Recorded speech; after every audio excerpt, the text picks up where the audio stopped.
Hello hi welcome to Navya Gowda kitchen YouTube channel.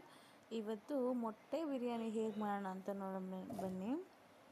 Mixie ಜಾರ್ಗೆ ಈರುಳ್ಳಿ, ಶುಂಠಿ, ಬೆಳ್ಳುಳ್ಳಿ, ಟೊಮೊಟೊ ಇಷ್ಟನ್ನು ನಾವು ಗ್ರೈಂಡ್ ಮಾಡ್ಕೊಳ್ಳೋಣ. ಒಂದು ಪಾತ್ರೆ ಇಟ್ಟು ಅದಕ್ಕೆ ಎಣ್ಣೆ ಹಾಕೋಣ. ಎಣ್ಣೆ ಕಾದ ನಂತರ ಚಕ್ಕೆ, ಲವಂಗ, ಸ್ಟಾರು, ಪಲಾವ್ ಎಲೆ, ಈರುಳ್ಳಿ ಫ್ರೈ ಮಾಡ್ಕೊಳ್ಳೋಣ. ಪುದೀನ, ಕೊತ್ತಂಬರಿ ಸೊಪ್ಪು ಹಾಕ್ಕೊಳ್ಳೋಣ. ಅದನ್ನು ಚೆನ್ನಾಗಿ ಫ್ರೈ ಮಾಡ್ಕೊಳ್ಳೋಣ. ನೋಡಿ, ಈ ಥರ ಬ್ರೌನಿಶ್ ಆಗಿ ಫ್ರೈ ಆದ ನಂತರ ರುಬ್ಬಿರುವಂಥ ಮಸಾಲ ಹಾಕ್ಕೊಳ್ಳೋಣ. ಇದನ್ನು ನಾವು ಚೆನ್ನಾಗಿ ಐ ಫ್ಲೇಮಲ್ಲಿ ಫ್ರೈ ಮಾಡ್ಕೋಬೇಕು. ಇದು ಎಣ್ಣೆ ಬಿಡೋ ಥರ ಫ್ರೈ ಮಾಡ್ಕೋಬೇಕು. ಈಗ ಅರಿಶಿನ ಪುಡಿ ಹಾಕ್ಕೊಳ್ಳೋಣ. ಅರ್ಧ ಸ್ಪೂನ್ ಅರಿಶಿನ ಪುಡಿ, ಧನಿಯಾ ಪುಡಿ 1 ಸ್ಪೂನು, ಚಿಲ್ಲಿ ಪೌಡರ್ 1 ಸ್ಪೂನು, ಮೊಸರು, ರುಚಿಗೆ ತಕ್ಕಷ್ಟು ಉಪ್ಪು. ನೀಟಾಗಿ ಇದನ್ನು ಸಿಮ್ಮಲ್ಲಿ ಇವಾಗ ನೋಡಿ ಈ ಥರ ಎಣ್ಣೆ ಬಿಟ್ಕೋಬೇಕು.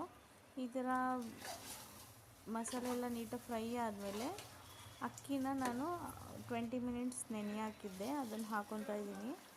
ಬಿಸಿ ನೀರು ಇಟ್ಟಿದ್ದೆ, ಹಾಕ್ಕೊಳ್ಳೋಣ. ಈಗ ಇದನ್ನು ಸಿಮ್ಮಲ್ಲಿ ಇದ್ರ ಪಾಡಿಗೆ ಇದು ಬೇಯಕ್ಕೆ ಇಡೋಣ. ಚೆನ್ನಾಗಿ ಮಿಕ್ಸ್ ಮಾಡಿ.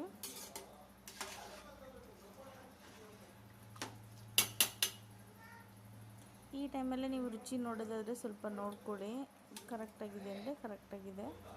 ರುಚಿಗೆ ತಕ್ಕಷ್ಟು ಸ್ವಲ್ಪ ಸ್ವಲ್ಪ ಉಪ್ಪು ಬೇಕಿತ್ತು, ಹಾಕ್ಕೊಂಡಿದ್ದೀನಿ. ಸಪ್ರೇಟ್ ಒಂದು ಬಾಣಲಿ ಇಟ್ಕೊಂಡು ಅದಕ್ಕೆ ತುಪ್ಪ ಹಾಕ್ಕೊಂಡಿದ್ದೀನಿ. 2 ಸ್ಪೂನ್ ತುಪ್ಪ, ಅಚ್ಚ ಖಾರದ ಪುಡಿ, ಬೇಯಿಸಿರುವಂತಹ ಮೊಟ್ಟೆಗಳು. ಇದನ್ನು ಸಿಮ್ಮಲ್ಲಿ ಫ್ರೈ ಮಾಡ್ಕೊಳ್ಳೋಣ.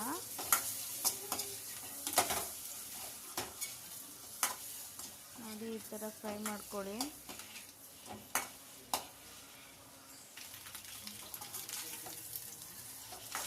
ಆಮೇಲೆ ನೋಡಿ, ಸಿಮ್ಮಲ್ಲಿ ಬೇಯಿಸ್ಕೊಂಡಾದ್ಮೇಲೆ ಆಮೇಲೆ ಬಿರಿಯಾನಿ ಪಾತ್ರೆಗೆ ಮೊಟ್ಟೆಗಳನ್ನ ಆ್ಯಡ್ ಮಾಡಿ ಮೆಲ್ಲಗೆ ತಿರುಗಿಸಿ. ನಾನು ಓಪನಲ್ಲೇ ಮಾಡ್ತಾಯಿದ್ದೀನಿ. ಇವಾಗ ಮೀಡಿಯಮ್ ಫ್ಲೇಮಲ್ಲಿ ದಮ್ ಕಟ್ಟಿ. ಅಷ್ಟೇ,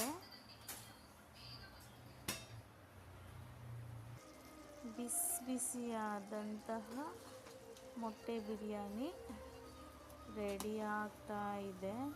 ನೋಡಿ, ಇನ್ನೊಂದು ಸಲ ಮಿಕ್ಸ್ ಮಾಡಿ ಸಿಮ್ಮಲ್ಲಿ. ರೆಡಿ ಆಯಿತು ಮೊಟ್ಟೆ biryani. Thank you so much. Please subscribe ಮಾಡಿ ನಮ್ಮ channel Navya Gowda kitchen YouTube channel. ನೀವು ಮನೇಲಿ ಮಾಡ್ಕೊತೀನಿ. Thank you so much.